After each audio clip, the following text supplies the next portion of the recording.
Teks fantasi adalah sebuah genre sastra yang identik dengan hal-hal yang imajinatif dan juga dunia lain, yang biasanya memadukan unsur sihir, makhluk mitos, dan peristiwa-peristiwa yang luar biasa. Sebagai sebuah genre sastra, teks fantasi ini bisa ditelusuri hingga sastra kuno, yang biasanya berkisah tentang petualangan, seperti dalam epos Gilgamesh dan juga cerita 1001 Malam. Epos Gilgamesh berkisah tentang seorang raja yang memerintah wilayah Uruk atau yang sekarang dikenal sebagai Irak pada tahun 2700 sebelum Masehi. Raja Gilgamesh ini adalah seorang raja yang memiliki badan sepertiga berbentuk manusia dan 2/3 berbentuk dewa. Dan bersama tokoh lainnya, Enkidu, Raja Gilgamesh memerangi para dewa dan makhluk-makhluk mengerikan lainnya. Sedangkan cerita 1001 Malam berkisah tentang seorang raja yang menikahi gadis setiap hari dan kemudian membunuhnya di keesokan paginya. Hingga kemudian muncul sosok gadis yang cerdik. Ketika dinikahi oleh sang raja, setiap malam gadis ini menyusun sebuah cerita dengan cerita yang disusun sedemikian rupa, berlarut-larut hingga selalu memancing rasa penasaran sang raja keesokan paginya. Hari demi hari berlalu, bulan demi bulan berlalu, sang raja terus penasaran hingga kemudian akhirnya sang gadis ini diampuni nyawanya. Secara bahasa, dalam Kamus Besar Bahasa Indonesia halaman 388, kata fantasi diartikan sebagai daya untuk menciptakan sesuatu dalam angan-angan. Kata fantasi ini berasal dari bahasa Yunani kuno fantasia, berarti membuat segala sesuatunya menjadi lebih jelas. Lebih lanjut, Ensiklopedia Britannica menuliskan bahwa teks fantasi adalah teks yang mengandalkan dua kekuatan. Pertama, kekuatan latar, seperti dunia lain, dan kedua, kekuatan karakter, seperti tokoh gaib. Ini bisa dilihat seperti dalam karya A Midsummer Night's Dream, karya William Shakespeare, Gulliver Travels, karya Jonathan Swift, dan juga The Lord of the Rings, karya J.R.R. Tolkien. Dalam Spekta Bahasa Indonesia 1 yang ditulis oleh Rina Nur Fauzia, dituliskan bahwa teks fantasi memiliki 4 struktur.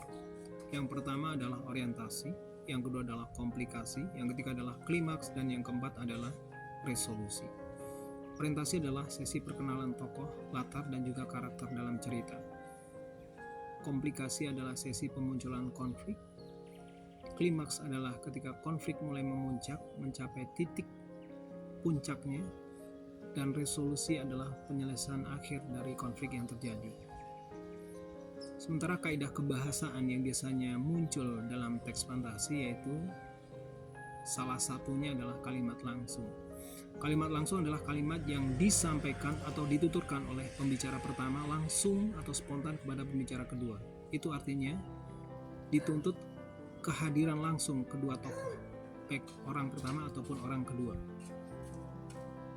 Dan biasanya kaidah yang digunakan dalam penulisan kalimat langsung adalah diawali dengan tanda petik 2 dan diakhiri dengan tanda petik 2. Apabila kalimat langsung yang disampaikan oleh pembicara pertama ini berupa afirmasi atau pernyataan, maka sebelum tanda petik kedua didahului dengan tanda koma. Apabila kalimat langsung yang disampaikan oleh pembicara pertama ini berupa interogasi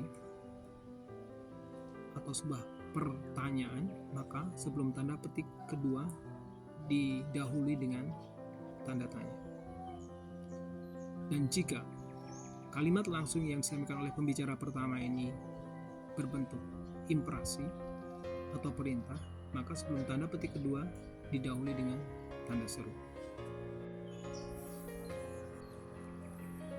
Lebih lanjut, Rina Nur Fauzia menuliskan adanya 4 ciri yang berkaitan dengan teks fantasi. Yang pertama adalah keanehan. Seperti dalam cerita Aladin, keanehan ditandai dengan munculnya sosok jin dari sebuah lampu wasiat. Kemudian yang kedua adalah keterbukaan. Terbuka dalam arti membuka peluang seluas-luasnya bagi pembaca untuk menciptakan imajinasi mereka terhadap teks yang mereka baca. Sebagai contoh, ketika seorang Bandung Bondowoso meminta bantuan para jin untuk membantu membangun 1000 candi dan 2 sumur agar bisa menikahi Roro Jonggrang. Dan yang ketiga adalah ketidakterbatasan latar dan juga ketidakterbatasan waktu. Sebagai contoh, cerita Narnia yang berlatar dunia nyata, yaitu Perang Dunia Kedua, dan juga berlatar dunia gaib, yaitu Narnia itu sendiri. Dan yang terakhir, yang keempat, adalah keunikan. Salah satunya adalah tokoh Medusa, seorang perempuan cantik yang memiliki kepala yang dililiti oleh banyak ular. Semoga bermanfaat. Bispartan.